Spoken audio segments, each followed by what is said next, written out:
Les séances individuelles d'intégration psychosensori-motrice, IPSM, sont toutes différentes et varient en fonction de l'individu, du moment, et ne tentent pas de reproduire 2 fois le même schéma. Elles sont des éducations somatiques dans la lignée d'Alexander ou Feldenkrais. Il ne s'agit donc pas d'un soin, d'un traitement médical. On ne cherche pas à faire guérir la personne, retourner à l'état initial, mais plutôt à utiliser les ressources en elle.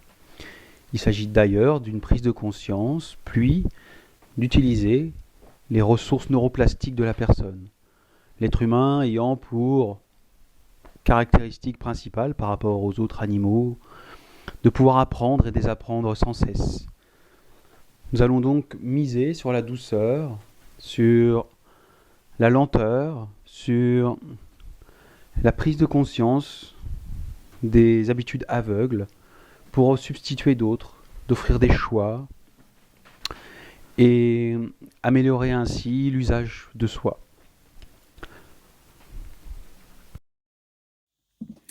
I discovered IPSM a few months ago, actually 2 months ago, with Nicolas Rago in Normandy, and it literally changed my life.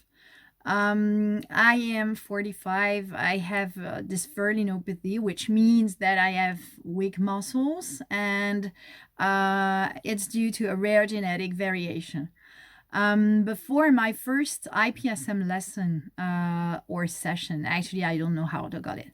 I fell regularly, I limped, and it was impossible for me to get up from a chair without somebody's help.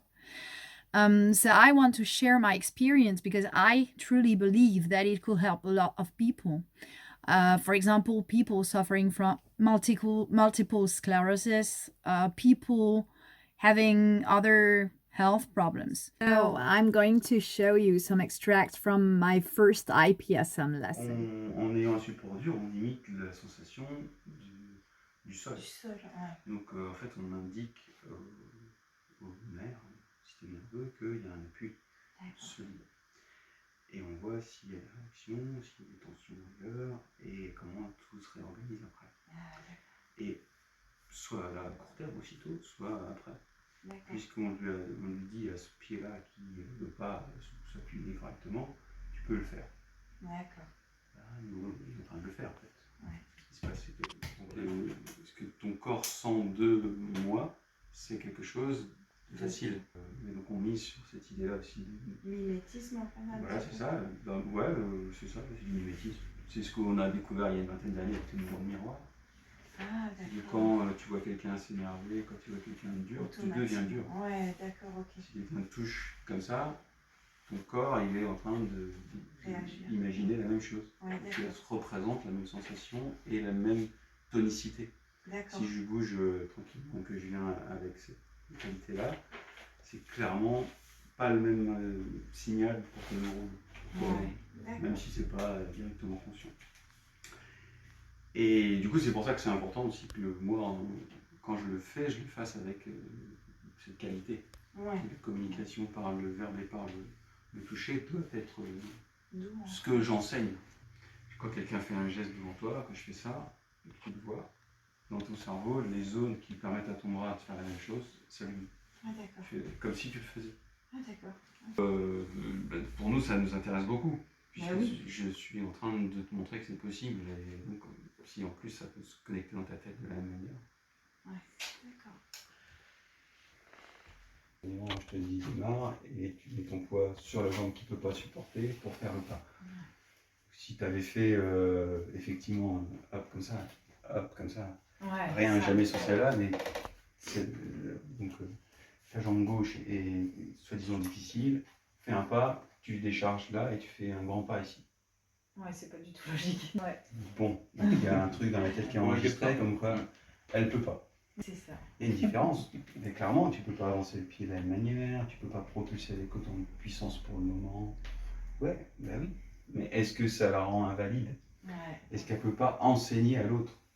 Est-ce que donc un handicapé, un enfant, n'importe quoi, nous apprendrait rien puisqu'il est inférieur? Parce qu'on a quantifié. Mais non, c'est pas ça. Ouais. Donc cette jambe-là qui se débrouille quand même, alors au début on règle par exemple la longueur de pas, là, qui fait un petit pas comme ça, peut dire à l'autre, fais pareil. Du coup, elle devient le modèle. Et du coup, c'est pas tellement plus difficile pour elle, sauf qu'habituellement, celle-là, qui soi-disant va bien, n'écoute pas l'autre et veut forcément faire un grand pas. Ouais. Je pense qu'il y a des choses comme ça qui peuvent se mettre en ordre. Et à partir du moment où tu vas commencer à sentir, alors que tu vas compenser l'équilibration que tu n'as pas encore résolue à travers tes pieds, on va appeler le vecteur hydrotropique, les sensations kinesthésiques et proprioceptives dans ton corps, l'oreille interne, la mâchoire, tout ce qui aide à l'équilibration et au mouvement, tout ça, quand tu n'as plus le regard, tu fais avec tes mains, donc tu cherches avec des réflexes d'attraper. Quand on tombe, on fait ça. S'il y a un truc, on attrape spontanément. Et aussi, on compense avec une espèce de sens haptique. Et quand on cherche à percevoir l'espace avec nos mains. Ouais. Aussi avec nos pieds, mais vraiment avec nos mains. Du coup, qu'est-ce que je sens de mon espace? Et bien ça peut rester tranquille et je peux sentir ce qui se passe devant la lumière en marchant, avec mes pieds, avec mes mains, sans tension. Ouais. Évidemment, tu ne le feras pas avec la même amplitude, surtout pas là dans les jours qui viennent, évidemment, c'est impossible, que moi. Mm-hmm. Mais les fonctions sont là, on peut les utiliser. Ouais. Donc ça, c'est un peu notre message. So after this first session, IPSM lesson, I was able to get up from a chair on my own again. And I didn't leap anymore. That's too bad nobody filmed me before my first IPSM lesson, because it would have been very interesting to compare the way I walked before starting IPSM lessons and the way I walk now, because I feel far better and it's easier for me to walk in the street, and life is easier in general. I wanted to add something. I wanted to tell you that if you start IPSM lessons and you want to have long-term results, long-term positive effects, you have to follow the advice. That's to say that you have to forget about your old habits and you have to respect your limits. This is of paramount importance.